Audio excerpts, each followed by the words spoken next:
یہ خطبہ نکاح کی مسنون عبارت ہے، حقیقت یہ ہے کہ ہمارا دین ایک مکمل دین ہے، اور دین کہتے ہیں زندگی گزارنے کے طریقے کو۔ ہمارے دین نے ہمیں صرف نماز روزہ ہی نہیں سکھایا، یہ بھی سکھایا ہے کہ شادی اور غمی کے موقع پر کیا کرنا ہے، ازدواجی زندگی کی کیا ذمہ داریاں ہیں، شوہر اور بیوی کے ایک دوسرے پر کیا حقوق اور فرائض ہیں، اس دنیا کی زندگی کو کس طرح پرسکون، پرامن اور خوشگوار بنایا جا سکتا ہے، کیونکہ اسی پر دوسری زندگی کی خوشی کا انحصار ہے۔ ہمارے دین کو اسی لیے ایک مکمل دین کہا جاتا ہے کہ یہ زندگی کے ابتدا سے لے کر انتہا اور انتہا کے بعد تک کے بارے میں بہت کچھ بتاتا ہے۔ دین اسی وقت مکمل ہوتا ہے جب انسان کی ساری زندگی اللہ کی مرضی کے مطابق ہو جائے۔ اللہ کی رضا اسی وقت حاصل ہوتی ہے جب انسان کی ساری زندگی میں اس کی مرضی شامل ہو جائے۔ یہ نہیں کہ کچھ حصہ اللہ کی مرضی کے مطابق، کچھ اپنی مرضی کے مطابق، کچھ لوگوں کی مرضی کے مطابق، کچھ شیطان کی مرضی کے مطابق۔ نہیں، یہ کئی رنگ نہیں، بس صرف ایک ہی رنگ، اور وہ رنگ صبغت اللہ، اللہ کا رنگ۔ لیکن بات یہ ہے کہ ہماری زندگیوں میں ایسا کیوں نہیں؟ اس کی کیا وجہ ہے؟ یعنی جس دین کو ہم مانتے ہیں اس کا کوئی رنگ، اس کی کوئی خوشی اور اس کا کوئی اثر ہماری عملی زندگی میں نظر نہیں آتا۔ اس کی کئی ایک وجوہات ہیں، لیکن سب سے پہلی اور بنیادی وجہ یہ ہے کہ ہم جانتے ہی نہیں کہ مختلف مواقع پر اسلام کی تعلیم کیا ہے۔ ہم میں سے بہت سے لوگ شادی کرتے ہیں، لیکن مردوں کو نہیں پتا کہ شادی کے بعد ان کی ذمہ داریاں کیا ہیں، کن چیزوں پر گھریلو زندگی کی خوشی کا انحصار ہے، کن چیزوں کے بارے میں آخرت میں پوچھا جائے گا۔ اسی طرح لڑکیوں کو بھی عموماً نہیں معلوم ہوتا کہ ان کے فرائض کیا ہیں۔ اللہ تعالیٰ نے جہاں اپنے کچھ حقوق بتائے وہاں بندوں کے حقوق بھی بتائے ہیں۔ اپنے حقوق کی کمی بیشی تو وہ معاف کر دے گا، لیکن بندوں کے حقوق میں، ایک دوسرے کے حق میں اگر کچھ کمی بیشی ہوئی تو جب تک بندے معاف نہ کریں اللہ تعالیٰ بھی معاف نہیں کریں گے۔ اس لحاظ سے بھی شادی کے بعد کی ذمہ داریوں کو سمجھنا نہایت ضروری ہے۔ ان ذمہ داریوں کا ایک خوبصورت سبق اس خطبے کے اندر بھی دیا گیا ہے۔ شادی کے موقع کے حوالے سے اور بعد کے حوالے سے بہت سی تعلیمات خود اسی کے اندر پائی جاتی ہیں۔ اسلام میں خوشی کے مواقع بھی تعلیم کے لیے استعمال ہوتے ہیں تاکہ مسلسل لوگوں کو یاد دہانی کرائی جائے ان کی ذمہ داریوں کی۔ مثلاً آپ دیکھیں کہ عید کا دن ہے، خوشی کا دن ہے، لیکن اس روز بھی نماز کے ساتھ خطبہ ہوتا ہے جس میں یہ بتایا جاتا ہے کہ اس موقع کی ذمہ داریاں کیا ہیں۔ ہم ہر سال عید مناتے ہیں اور ہر سال نماز پڑھتے ہیں اور ہر سال خطبہ پڑھا جاتا ہے، کیوں؟ آخر ایک ہی چیز کیوں بار بار ریپیٹ کی جاتی؟ کیونکہ انسان بھولنے والی چیز ہے، کمزور چیز ہے، خطا کار ہے، تو بار بار کا سنتے سناتے رہنا انسان کی اصلاح میں مددگار ہوتا ہے۔ لیکن افسوس یہ کہ ہمارے ہاں زندگی کے ہر معاملے میں نہایت سمجھداری کا، شعور کا اور ہوش حواس سے کام لینے کا ثبوت دیا جاتا ہے، لیکن جہاں دین کی بات آتی، دین کا معاملہ آتا ہے تو اس میں عام طور پر ہم سمجھ بوجھ استعمال نہیں کرتے۔ مثلاً آپ دیکھیے کہ یہ خطبہ پڑھا جاتا ہے ہر شادی کے موقع پر، لیکن کتنے لوگ ہیں جو شادی میں شریک ہوئے ہوں اور خود جن کی شادی ہو رہی ہو ان کو یہ پتا چلا ہو کہ یہ کہا کیا گیا ہے۔ عموماً عربی میں پڑھا جاتا ہے، عربی میں سنا جاتا ہے، صرف ایک برکت حاصل کی جاتی ہے اور اس کے بعد سب بکھر جاتے ہیں، نہیں معلوم کیا کہا گیا۔ اسی طرح ہماری نماز کا بھی یہی حال ہے۔ جب نماز پڑھتے ہیں اللہ اکبر کہتے ہیں، کبھی کھڑے ہو جاتے ہیں، کبھی رکوع میں چلے جاتے ہیں، کبھی سجدے میں، اور بہت کچھ پڑھ کے سلام پھیر دیتے ہیں اور ہم کو بالکل نہیں پتا ہوتا ہم نے کیا کہا ہے اور اس سب کا مقصد کیا ہے۔ ہم دنیا بھر کی کتابیں سوچ سمجھ کر پڑھتے ہیں، لیکن جب قرآن کھولتے ہیں تو ہم کو نہیں پتا یہ کتاب ہم کو کیا کہہ رہی، لیکن پڑھ ضرور لیتے ہیں کیونکہ دل میں ایک محبت تو ہے نا اس کتاب کے ساتھ، اپنے رب کے ساتھ۔ تو بات یہ ہے کہ صرف محبت سے بات نہیں چلے گی جب تک کہ اس کا حق ادا نہ کیا جائے۔ اس لیے مناسب معلوم ہوتا ہے کہ آج ہم تھوڑی دیر کے لیے اس خطبے کے الفاظ پر غور کریں اور میں اور آپ ہم سب اپنی اپنی ذمہ داریوں کو ذہن میں لائیں، جہاں کوئی کمی کوتاہی ہے اس کو پورا کریں۔ یاد رکھیے کہ دین کی باتیں ہم کو جکڑنے کے لیے یا ہم کو پریشان کرنے کے لیے یا ہم پہ بوجھ ڈالنے کے لیے نہیں آئیں، یہ دراصل ہماری ہی زندگی کو خوشگوار بنانے کے لیے ہیں۔ عموماً ہمارے ہاں دین سے ایک فرار کی کیفیت پائی جاتی ہے کہ شاید کوئی اللہ کی بات سن لی، نبی صلی اللہ علیہ وسلم کی بات سن لی تو پھر بڑی پابندی کرنی پڑے گی اور بڑی مشکل ہو جائے گی زندگی۔ لیکن یہ ایک غلط فہمی ہے۔ ہماری زندگیاں اللہ اور اس کے رسول صلی اللہ علیہ وسلم کی تعلیم کے بغیر بھی مشکل سے مشکل تر ہوتی چلی جا رہی ہیں اور اس حقیقت کو سب سمجھتے ہیں۔ لہٰذا کھلے دل کے ساتھ، پوری خوشی کے ساتھ پورے احساس کے ساتھ ہم سب ان باتوں کو سنیں تاکہ دین سے خوف نہیں، دین سے محبت پیدا ہو۔ جب کسی بھی چیز میں انسان کو اپنا فائدہ نظر آتا ہے تو قدرتی طور پر اس چیز سے دلچسپی بڑھ جاتی۔ اللہ تعالیٰ قرآن پاک میں فرماتے ہیں فیہ ذکرکم، اس میں تمہارا ہی ذکر ہے، یہ تمہاری باتیں ہیں، اس میں تمہارے لیے رہنمائی ہے۔ لہٰذا جو ہماری باتیں ہیں، جو چیز ہمارے لیے، اس کو پھر ہمیں اپنا سمجھ کر لینا ہے، کسی اور کا نہیں۔ تو آئیے دیکھتے ہیں کہ الفاظ کیا بتاتے ہیں۔ سب سے پہلے اللہ تعالیٰ کی حمد و ثنا ہے، ان الحمد للہ، یقیناً تعریف اور ساری تعریف اور شکر اللہ کے لیے۔ شادی کا موقع، خوشی کا موقع، اللہ کا شکر۔ کیوں؟ اس لیے کہ بندہ مومن سمجھتا ہے کہ اس کی زندگی میں جو بھی کوئی خوشی آتی ہے وہ اللہ تعالیٰ کے دیے آتی ہے، اور دینے والے کا شکر ادا کرنا لازم ہے، اور یہ شکر گزاری نعمتوں کی حفاظت کا بھی ذریعہ ہے اور انسان کے دل کی گہرائیوں میں ایک خوشی کا احساس پیدا کرتی ہے۔ لہذا بندہ مومن خوشی کے موقع پر اور کسی غم کے موقع پر اپنے رب کو نہیں بھولتا۔ آپ دیکھیے کہ جب ہمیں کوئی اچھی خبر ملتی، کوئی گڈ نیوز یا خدا نخواستہ کوئی بیڈ نیوز، تو سب سے پہلے ہمارے دل میں کس کا خیال آتا ہے؟ کون یاد آتا ہے؟ جس کو ہم سب سے زیادہ چاہتے ہیں، مثلا اپنے بچوں میں سے، دوستوں میں سے، کوئی بھی جس کے لیے دل میں بہت جگہ ہوتی ہے، تو دل چاہتا ہے کہ ہر چیز اس کے ساتھ شیئر کرے، سب سے پہلے اس کو بتائیں۔ اللہ تعالیٰ کی ذات ایسی ذات ہے کہ جو سب سے زیادہ چاہی جانی چاہیے، ہماری ساری محبتیں، اور سب سے بڑھ کر محبت اس سے ہونی چاہیے، سب سے بڑھ کر خوف اس کا ہونا چاہیے، سب سے بڑھ کر اس کی ناراضگی کی فکر ہونا چاہیے۔ لہٰذا اس خوشی کے موقع پر بھی سب سے پہلی یاد اس کی آنی چاہیے، اور دل میں یہ احساس غالب رہنا چاہیے کہ یہ خوشی مجھے میرے رب نے دی ہے۔ اب دیکھیے کہ ماں باپ کتنی کوشش کرتے ہیں کہیں اچھا رشتہ ہو جائے، شادی کا موقع آئے، تصور ہی میں سب خوش ہونے لگتے ہیں کہ شادی کا موقع آئے گا، سب اکٹھے ہوں گے، ایسے اور ایسے خوشی منائیں گے۔ لیکن یہ موقع جبھی آتا ہے جب اللہ چاہتا ہے، اور خوشی مکمل بھی جبھی ہوتی ہے جب وہ چاہتا ہے، ورنہ تو بعض اوقات ایسا ہوتا ہے کہ عین خوشی کے موقع پر غم آ جاتے ہیں۔ تو جب وہ رب خوشی دے تو اسی کا شکر ادا کرنا ضروری ہے۔ ان الحمد للہ، سب شکر اس کے لیے، اللہ کے لیے۔ نستعینہ، ہم اسی سے مدد چاہتے ہیں۔ جی ہاں، زندگی کے اہم موڑ پر، اہم فیصلوں میں اپنے رب کی مدد ضروری ہے۔ رب کی مدد کیوں مانگی جاتی ہے؟ کیونکہ انسان فطری طور پر اندر سے کمزور ہے۔ ہم کتنے بھی بہادر بنے، ہم کتنے بھی طاقتور بنے، لیکن ہم ہیں اندر سے کمزور۔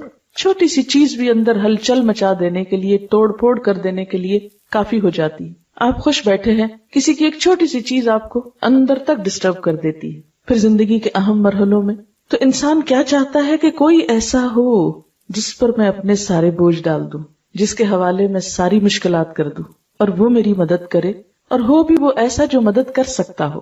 اس لیے مسلمانوں کو یہ سکھایا گیا کہ زندگی کے ہر اہم حصے میں، ہر مشکل میں، ہر فکر والی بات میں سب کچھ اس کے حوالے کر دو، اس سے مدد مانگو، اس سے دعا کرو۔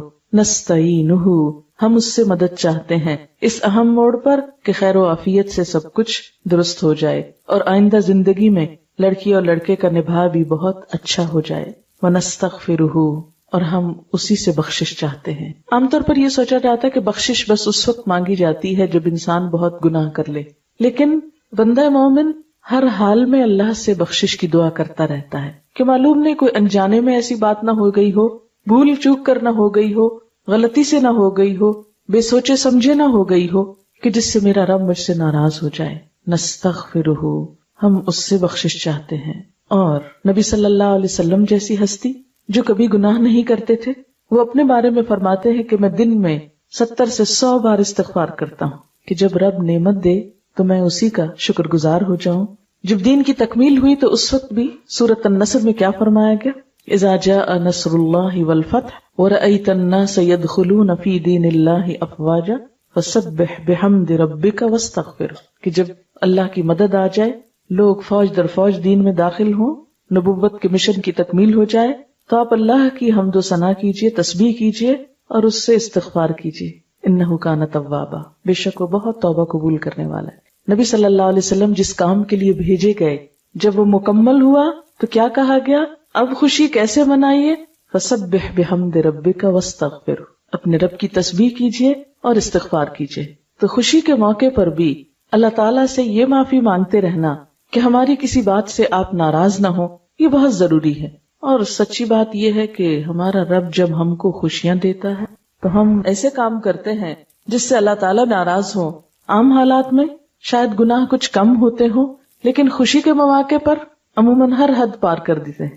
اور کیا کہتے ہیں، پھر کیا ہوا، خوشی کا تو موقع ہے، شادی کوئی روز روز تھوڑی ہوتی ہے، اب آج بھی یہ کام نہیں کریں گے تو کب کریں گے. مثلاً آپ دیکھیں کہ عام دنوں میں نماز اپنے وقت پہ پوری ہو رہی، جو ہی شادی کا ہنگامہ شروع ہوتا ہے، شاپنگ ہو رہی ہے، بازار جا رہے ہیں، نمازیں لیٹ ہو رہی، قضا ہو رہی. اور عذر کیا ہے، بہت مصروفیت ہے، کیا کریں. تو شادی کے لیے سب جمع ہیں تو سب کی نمازیں اوپر تلے ہو رہی، بعض اوقات راتوں کو بہت تاخیر ہو جاتی، صبح کی آنکھ نہیں کھلی.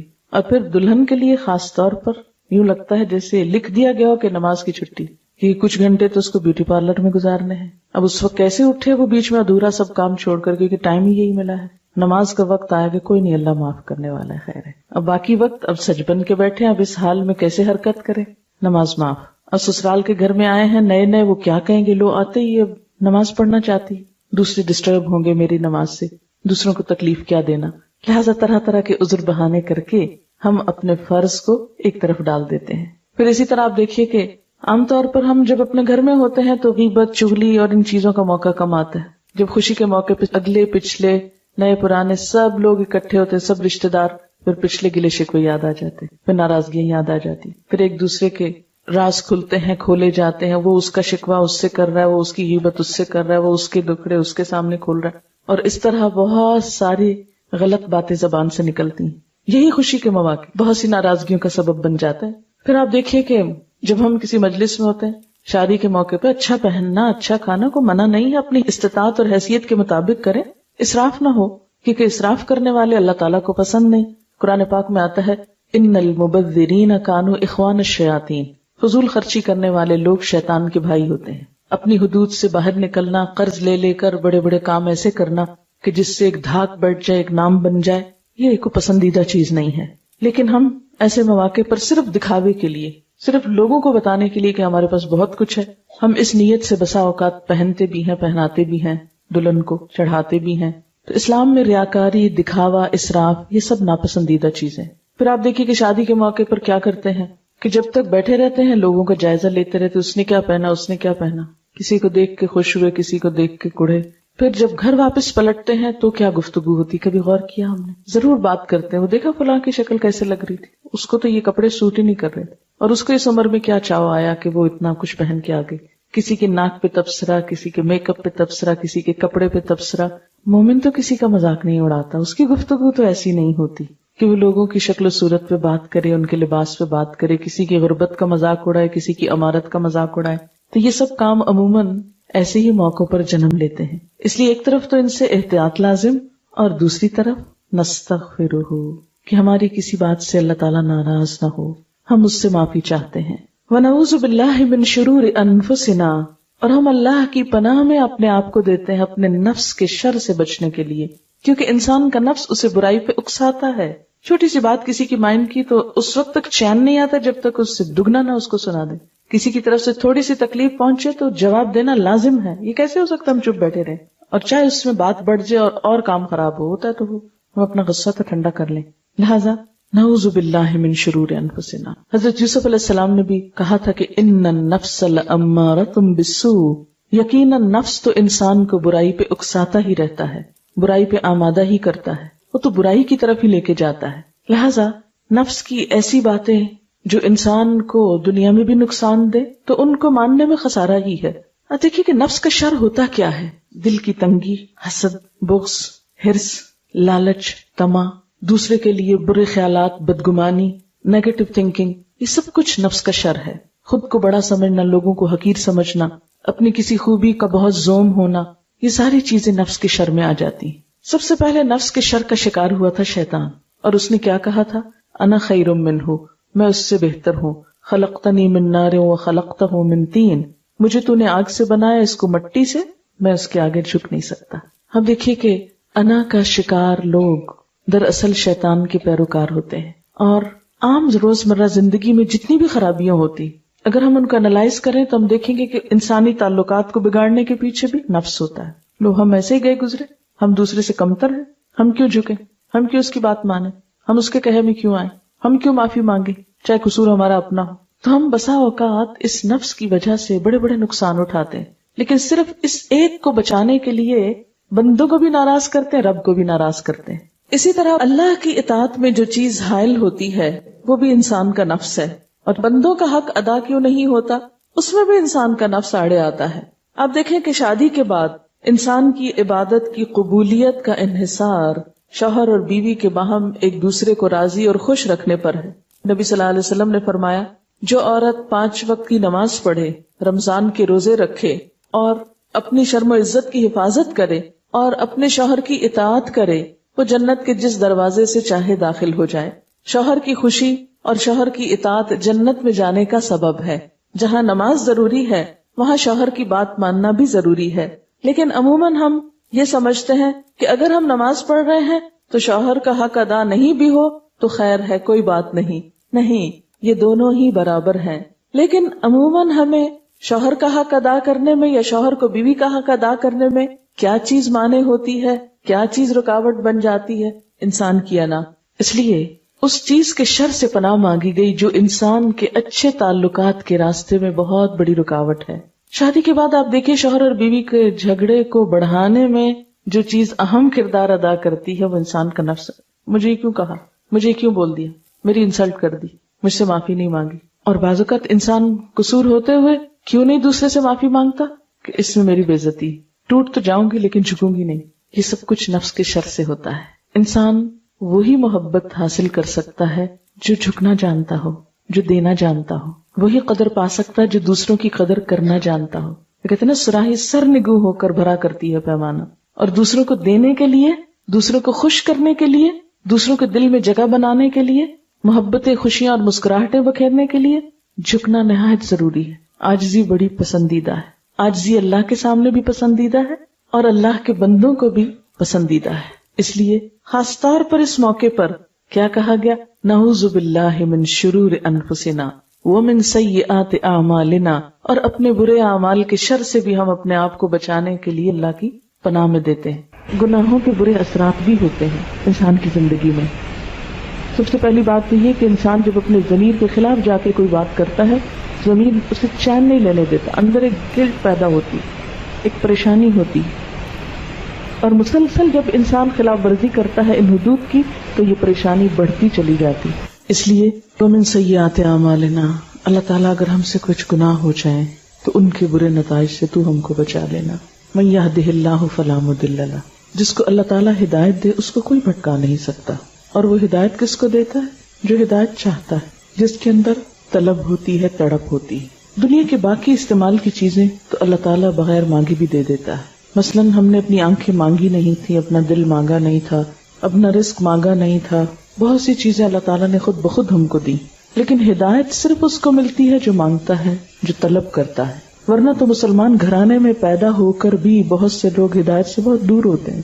وَمَن يُضْلِلْ فَلَا هَادِيَ لَهُ، اور جس کو وہ بھٹکا دے، اور وہ جبرن زبردستی ظلمن کسی کو نہیں بھٹکاتا، جو اس کے راستے پر آنا نہ چاہے پھر وہ کیا کرتا ہے، اس کو آزادی دیتا ہے دنیا کی حد تک۔ اچھا میری طرف نہیں آنا چاہتے، کہیں اور جانا چاہتے، جاؤ، کیونکہ آزادی جو دی اس نے، اور جس کو وہ چھوڑ دے اسے پھر کوئی اور پکڑ کے لا نہیں سکتا، کیونکہ وہ صرف ظاہر نہیں دیکھتا نا، وہ ہمارا اندر بھی دیکھتا ہے۔ اس کو پتا چل جاتا ہے کہ کس کے دل میں میری کتنی چاہت اور محبت ہے، کون مجھ کو خوش کرنا چاہتا ہے، کون میری رضا چاہتا ہے، اور کون مجھ سے منہ موڑتا ہے۔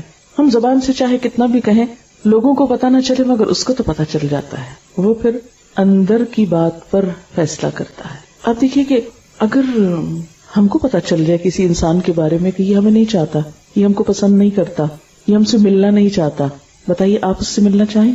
اگر آپ کو کسی کے دل کا پتا چل جائے کہ یہ مجھ سے ملنا نہیں چاہتا، یہ مجھ کو پسند نہیں کرتا، یہ میرے پاس آنا نہیں چاہتا، تو آپ بھی اسی طرح پسند نہیں کریں گے۔ تو اس مثال سے یہ بات سمجھ میں آتی ہے کہ جب اللہ تعالیٰ کو پتا چل جاتا ہے کہ ایک بندہ میری طرف نہیں آنا چاہتا، وہ مجھ کو پسند نہیں کرتا، تو دنیا کی حد تک اس کا قانون کیا کہ وہ زبردستی نہیں کرتا، جبرن پکڑ کے نہیں لاتا کہ نہیں ضرور میرے بندے بن کے رہو، اس لیے کہ اس نے بے شمار مخلوق کو ایک قاعدے قانون کا پہلے سے ہی پابند بنا رکھا۔ بس سورج چاند وغیرہ ہیں، ان سے ان کی مرضی نہیں پوچھی جاتی کہ تم طلوع ہونا چاہتے ہو کہ نہیں، تو مگر انسان کے ساتھ یہ نہیں، انسان کو عقل، شعور، سمجھ اور ضمیر نام کی چیز دے کے دنیا میں آزاد چھوڑا، اب چاہو تو مان جاؤ، چاہو تو میری طرف آؤ، نہیں چاہتے تو نہ صحیح. من شاء فلیؤمن ومن شاء فلیکفر، جس کا دل چاہے ایمان لائے، جس کا دل چاہے انکار کرے.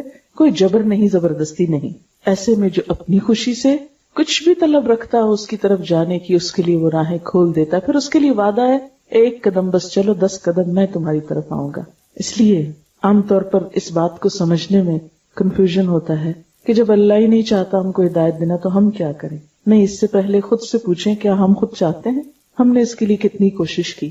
کیونکہ جس چیز کو انسان چاہتا ہے اس کے لیے کوشش بھی کرتا ہے. ازدواجی زندگی میں بھی انسان کو اللہ تعالیٰ کی رہنمائی اور مدد اور مشکل وقت میں صبر کی توفیق اسی کو ہوتی ہے جو یہ سب چیزیں چاہتا ہے، جس کی اپنی نیت ہوتی ہے.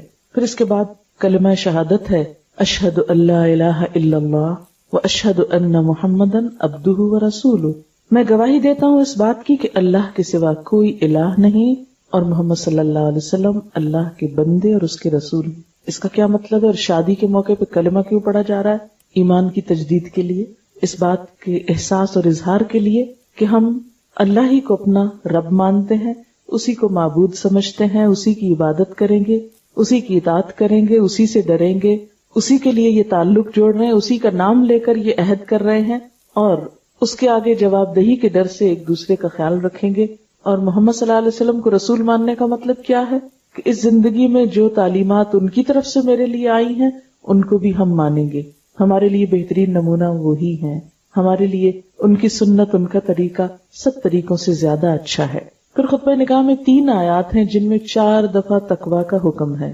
پہلی آیت ہے، اے لوگو جو ایمان لائے ہو، اللہ کا تقویٰ اختیار کرو، اللہ کا ڈر اختیار کرو، اور تمہیں موت نہ آئے مگر اس حال میں کہ تم مسلمان ہو. شادی کا موقع ہے، خوشی کا موقع ہے، بار بار کہا جا رہا ہے اللہ سے ڈرو. کیوں؟ اس لیے کہ 2 انسانوں کے تعلقات کبھی بھی خوشگوار ہو نہیں سکتے جب تک ان کے درمیان اللہ کا خوف موجود نہ ہو. کیونکہ تقویٰ دل میں ہوتا ہے نا، کہ دل میں خدا کا خوف. تو تقویٰ ہمیں کیا سکھاتا ہے؟ کہ اپنے دل کی بھی حفاظت کرو. نبی صلی اللہ علیہ وسلم نے فرمایا کہ خبردار، انسان کے جسم میں ایک ٹکڑا ہے، اگر وہ درست ہو جائے تو سارا جسم درست ہو جاتا ہے، اگر وہ بگڑ جائے تو سارا جسم بگڑ جاتا ہے. خبردار، وہ ٹکڑا انسان کا دل ہے. تو دل کی بھی حفاظت جب تک نہ ہو اس وقت تک تقویٰ نہیں ہوتا.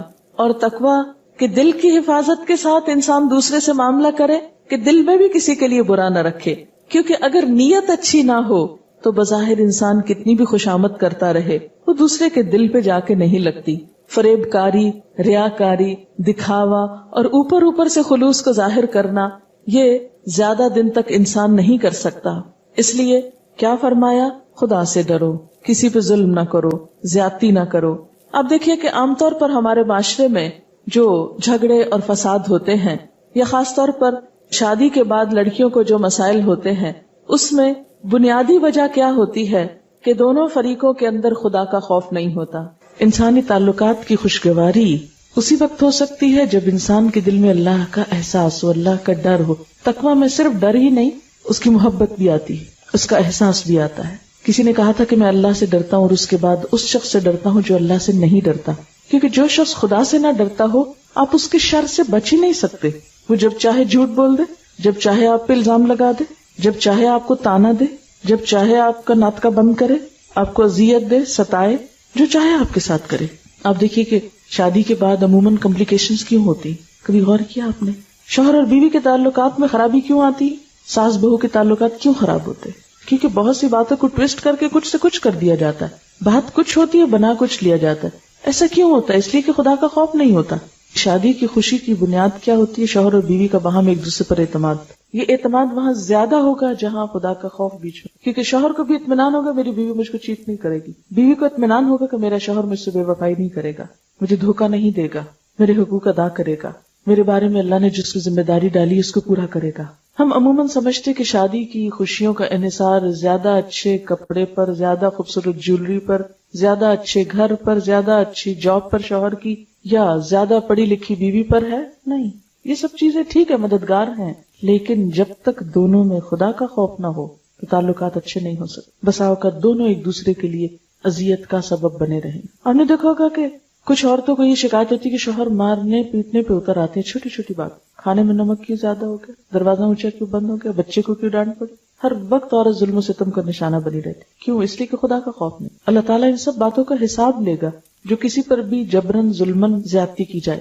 پھر اسی طرح آپ نے دیکھا ہوگا کہ بظاہر کوئی ایسی چیز نظر نہیں آتی لیکن ایموشنلی ٹارچر کیا جاتا ہے. چھوٹی چھوٹی بات پہ تانے، تم جہیز کیا لے کر آئی، تمہارے ماں باپ نے میری عزت نہیں کی، تمہارے بھائی نے یہ کر دیا، تمہاری بہن نے یہ کر دیا. اور اسی طرح بیوی کی طرف سے شکوے اور شکایات شوہر کے لیے، تمہاری ماں ایسی ہے، تمہاری بہنیں ایسی ہیں، میں نے اس گھر میں آ کے کوئی سکھ نہیں پایا. اور اس میں کچھ چھوٹی موٹی بات ہو بھی تو کچھ بڑھا لی جائے.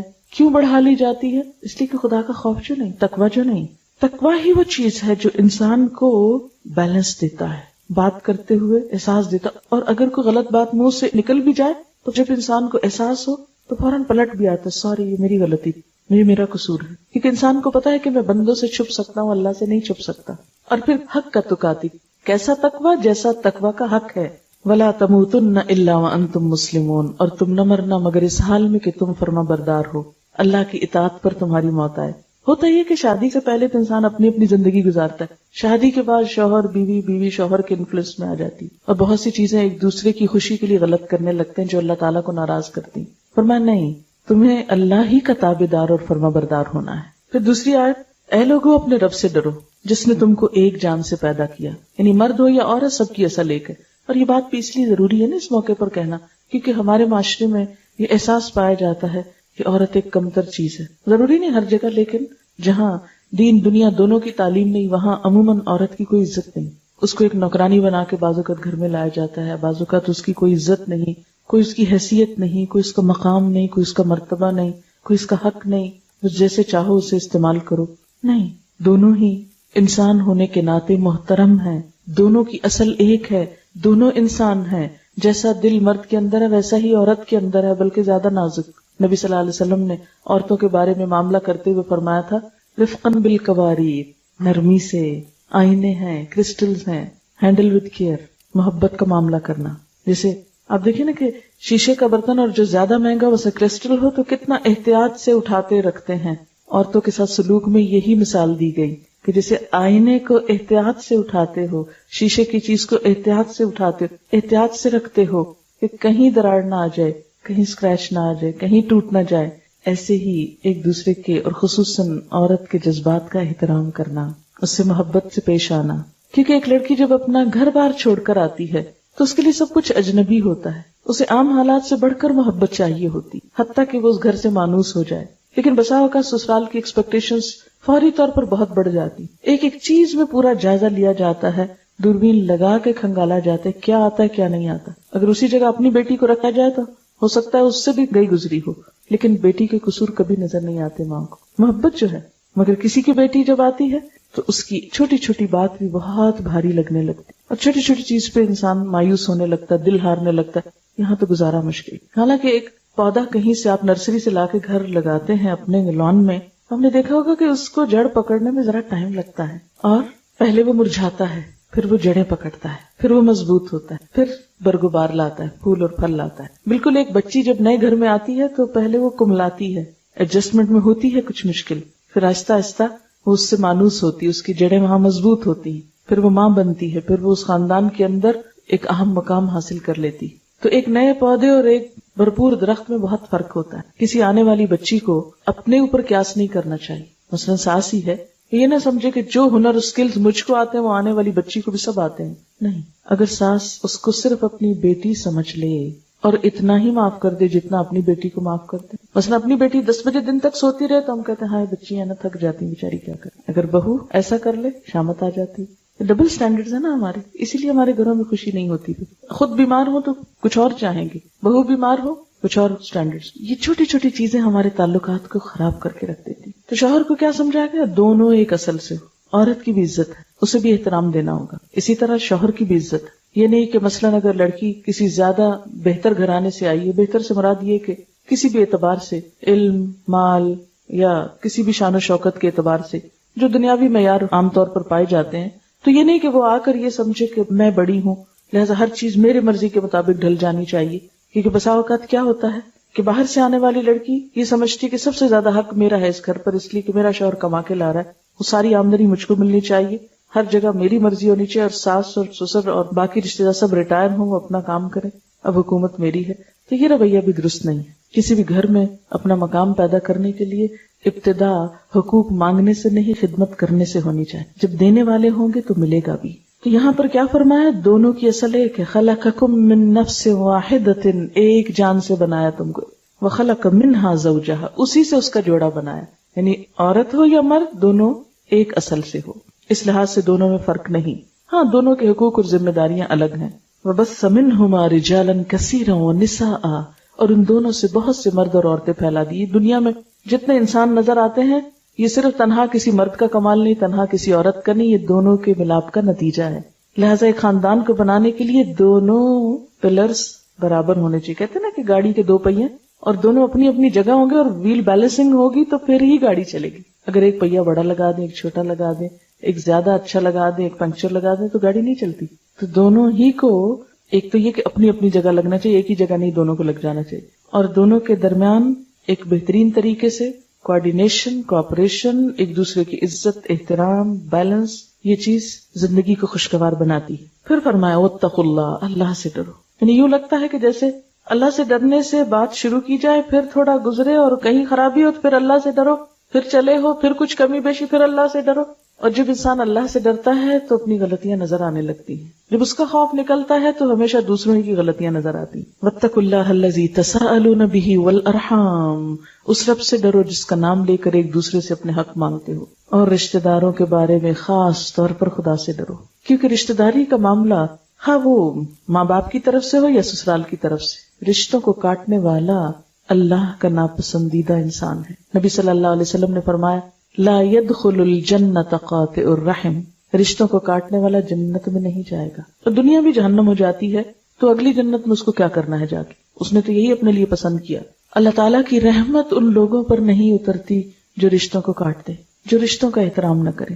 اور آپ نے دیکھا ہوگا کہ بسا اوقات ایک دلہن کے آنے سے یا ایک رشتے کی وجہ سے خاندان میں ایسے تفرقے پڑتے ہیں کہ سب کٹ کے رہ جاتے. یاد رکھیے اس معاملے میں عورت اہم ترین کردار ادا کرتی ہے. مرد بیچارے تو کمانے میں لگے رہتے ہیں، وہ تو باہر کی ذمہ داریاں ہی پوری کرتے رہتے ہیں، لیکن رشتوں کی جوڑ توڑ، تعلقات بنانا، بگاڑنا، لینا دینا، محبت نفرت، اس کی ابتدا عورت سے ہوتی ہے. ماں ہی ایک اخلاق سکھاتی ہے بچے کو کہ اس کو دوسروں کی قدر کرنا ہے. اسی طرح اگر عورت کے اندر صبر ہوگا تو مرد بھی نجات پائے گا، ورنہ اس کی بھی اللہ کے ہاں پکڑ ہو سکتی. پھر فرمایا ان اللہ کان علیکم رقیبا، بے شک اللہ تم پر نگران ہے، وہ نگرانی کر رہا ہے، وہ دیکھ رہا ہے. اس سے کیا چھپا سکتے ہو، اسے کیسے دھوکہ دے سکتے ہو؟ انسانوں کے سامنے تو تم فریب کر سکتے ہو. عموماً فریب کیا ہوتا ہے کہ انسان دوسروں کے سامنے تو بہت اچھا رویہ اختیار کرے لیکن بعد میں بھول جائے. پھر آخری آیت میں فرمایا یا ایھا الذین آمنوا، اے لوگو جو ایمان لائے ہو، اتقوا اللہ، اللہ سے ڈرو، وقولوا قولا سدیدا، اور سیدھی بات کہا کرو، درست بات کیا کرو. یصلح لکم اعمالکم، وہ تمہارے اعمال کی اصلاح کر دے گا. عام طور پر شادی کے موقع پر بہت جھوٹ بولے جاتے ہیں. بعض اوقات لڑکی یا لڑکے کی عمر چھپائی جاتی، بعض اوقات اس کا سٹیٹس چھپایا جاتا ہے. جب دھوکے کی بنیاد پہ شادی ہوتی ہے تو بعد میں بہت گڑبڑ ہو جاتی. اس سے بچنے کی ضرورت ہے کیونکہ انسان زیادہ دیر تک فیکٹس کو چھپا نہیں سکتا. اور جس تعلق کی ابتدا جھوٹ پر ہو رہی ہے، اور تعلق بھی وہ کہ جس میں کچھ چھپا نہیں رہ سکتا کیونکہ زندگی بھر کا ساتھ ہے، اب غم خوشی دکھ سکھ اچھا برا سب ساتھ ہے، تو کب تک کیا چھپایا جا سکتا ہے. اس لیے خاص طور پر فرمایا قولوا قولا سدیدا، دھوکے کی بنا پر نہیں، سیدھی بات کیا کرو اور اس بنا پر رشتے قائم کرو. یصلح لکم اعمالکم، فکر یہ ہوتی ہے نا پھر رشتہ نہیں ہوگا، نہیں ہو جائے گا، جہاں قسمت میں ہو جائے گا، اور اللہ حالات بھی درست کر دے گا، تمہارے حالات بہتر کر دے گا. وَيَغْفِرْ لَكُمْ ذُنُوبَكُمْ، اور تمہارے گناہوں کو معاف کر دے گا. وَمَن يُطِعِ اللَّهَ وَرَسُولَهُ، اور جو اللہ اور اس کے رسول کی اطاعت کرے گا، فَقَدْ فَازَ فَوْزًا عَظِيمًا، وہ بہت بڑی کامیابی پائے گا. تو گویا انسان کی کامیابی کا انحصار کس بات پر ہے؟ اللہ اور اس کے رسول صلی اللہ علیہ وسلم کی بات ماننے پر. تو آئیے دیکھتے ہیں کہ اللہ اور اس کے رسول صلی اللہ علیہ وسلم شوہر اور بیوی کو کیا حکم دیتے ہیں کہ وہ ایک دوسرے کا خیال کس طرح رکھیں. پہلی بات تو یہ کہ دونوں کے تعلق کو ایک دوسرے کے لیے ناگزیر قرار دیا گیا. شادی ایک ضرورت ہے انسان کی. انسان تنہا کبھی بھی اس طرح خوش نہیں رہ سکتا جس طرح وہ ایک خاندان میں رہتا ہے. یہ انسان کی ایک بالکل فطری ضرورت ہے. پھر دونوں کو ایک دوسرے کا ہمدرد اور غم گسار بنایا گیا. فرمایا کہ اس کی نشانیوں میں سے ہے کہ اس نے تمہاری ہی ذات سے تمہارے لیے جوڑے بنائے اور تمہارے درمیان محبت اور رحمت پیدا کر دی. مغرب میں آج ہم دیکھتے ہیں کہ مرد اور عورت کو ایک دوسرے کے مقابل لا کھڑا کیا گیا, ایک کمپٹیشن کی فضا پیدا کر دی گئی, جبکہ اسلام کیا کہتا ہے؟ ہن لباس لکم وانتم لباس لہن. وہ تمہارا لباس ہے, تم ان کا لباس. لباس انسان کے جسم کو سکون بھی دیتا ہے, خوشی کا سبب بھی ہوتا ہے, عزت اور آنر کا سبب بھی ہوتا ہے, انسان کو پروٹیکٹ بھی کرتا ہے, انسان کے عیب چھپاتا ہے, موسم کی سختیوں اور تلخیوں سے بچاتا ہے, زینت کا سبب ہے. بالکل اسی طرح شوہر اور بیوی ایک دوسرے کی کمی, کوتاہی, عیب, کمزوری کو چھپانے والے, ایک دوسرے کے لیے کمفرٹ اور سکون اور خوشی کا سبب, عزت و آنر کا سبب. جب کوئی شخص اپنا ہی لباس پھاڑتا ہے تو خود ننگا ہوتا ہے نا, اس سے بڑھ کر بے وقوف کون ہو سکتا ہے جو اپنا لباس پھاڑے, خود کو نمایاں کرے. تو اسی طرح جو شوہر بیوی کی اور جو بیوی شوہر کی برائیاں کرتے ہیں, اپنے ہی لباس کو پھاڑتے ہیں, اپنے ہی لباس کو داغدار کرتے ہیں, اپنی عزت و آبرو پہ حرف لاتے ہیں. ٹھیک ہے, آپس کا اختلاف ہو سکتا ہے, ایک دوسرے سے گلے شکوے ہو سکتے ہیں, آسان صورت ہے آپس میں ہی نبھا لیا جائے, ایک دوسرے سے ہی سلجھا لیا جائے معاملہ. لیکن عموماً ایسا نہیں ہوتا. آپس میں معاملات کو درست کرنے کی بجائے باہر بات نکال دی جاتی. بعض اوقات لڑکی اپنے پیرنٹس سے شکایت شروع کر دیتی. ماں باپ کا دل تو ویسے ہی بچیوں کے معاملے میں بہت چھوٹا ہوتا ہے, وہ چھوٹی سی چیز کو بہت ڈیپلی لیتے ہیں, بہت دکھ اور تکلیف محسوس کرتے, بعض اوقات انٹرفیئرنس کرتے, اس سے معاملہ اور بگڑ جاتا ہے. تو چھوٹی چھوٹی کمی بیشی ناراضگی کو ظاہر نہیں کرنا چاہیے. ہاں, جب معاملات بہت حد سے گزر جائیں, دونوں میں سے کسی ایک پر بہت ظلم اور زیادتی ہو رہی ہو, تو وہ تو پھر قرآن کا حکم بھی ہے کہ اسے تم کسی اور کے سامنے لے جاؤ, وہ تو الگ معاملہ ہے. لیکن عام طور پر روزمرہ کی زندگی میں جو ہر گھر میں چھوٹی موٹی اونچ نیچ ہوتی رہتی ہے, آپ دیکھیں کہ 2 برتن بھی ساتھ رکھیں گے تو ٹکرا جائیں گے, کہیں نہ کہیں ٹکراؤ ہو ہی جاتا ہے. ڈفرنس آف اوپینین, ایک دوسرے کی مرضی کے خلاف, ایک باہر جا کے کھانا کھانا چاہتے, ایک گھر میں کھانا چاہتے, ایک کو نیند آئی ہے, ایک جاگنا چاہتا ہے, ایک باتیں کرنا چاہتا ہے. چھوٹی چھوٹی چیزوں میں اختلاف ہو جاتا ہے. اور اگر اس میں بہت کھچاؤ ہو جائے اور دوسرے کی خواہش کا احترام نہ کیا جائے تو شادی کے شروع میں ہی بدمزگیاں شروع ہو جاتی. تو اس میں سیکریفائس کرنا, ایک دوسرے کے جذبات کا احترام کرنا, ایک دوسرے کو خوشی دینا, یہ اپنے لیے خوشیوں کی راہ ہموار کرنا ہوتا ہے. ہن لباس لکم وانتم لباس لہن. ایک دوسرے کو پروٹیکٹ کرو, ایک دوسرے کے مددگار بنو. پھر یہاں پر شوہر کے لیے کچھ حکم ہے اللہ تعالیٰ کے. پہلا حکم تو یہ ہے کہ وعاشروہن بالمعروف, ان عورتوں کے ساتھ بھلے طریقے سے زندگی بسر کرو, معروف طریقے سے. معروف کیا ہے؟ ایک تو ہے شریعت کی حد میں جو نیکی کا کام ہو, اور ایک کیا ہے کہ جو تمہاری عقل اور سمجھ اور عرف عام میں جو چیز درست معلوم ہوتی ہو, جس کو انسانی عقل بھی ریکمینڈ کرتی ہو, جس میں بظاہر کوئی خرابی کی بات نہ ہو. تو اپنے رویوں کو جج کرو. عاشروہن بالمعروف, عورتوں سے بھلے طریقے سے زندگی بسر کرو.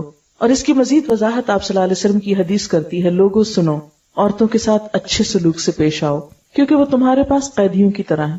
تمہیں ان کے ساتھ سختی کا برتاؤ کرنے کا کوئی حق نہیں سوائے اس صورت کے جب کہ ان کی طرف سے کھلی ہوئی نافرمانی سامنے آئے. پھر اسی طرح بیوی سے خوش گمان رہنے کا حکم دیا گیا, کیونکہ گمان اچھا ہو تو تعلقات اچھے رہتے ہیں. آپس میں صلح اور مصالحت کے ساتھ رہنے کا حکم دیا گیا. والصلح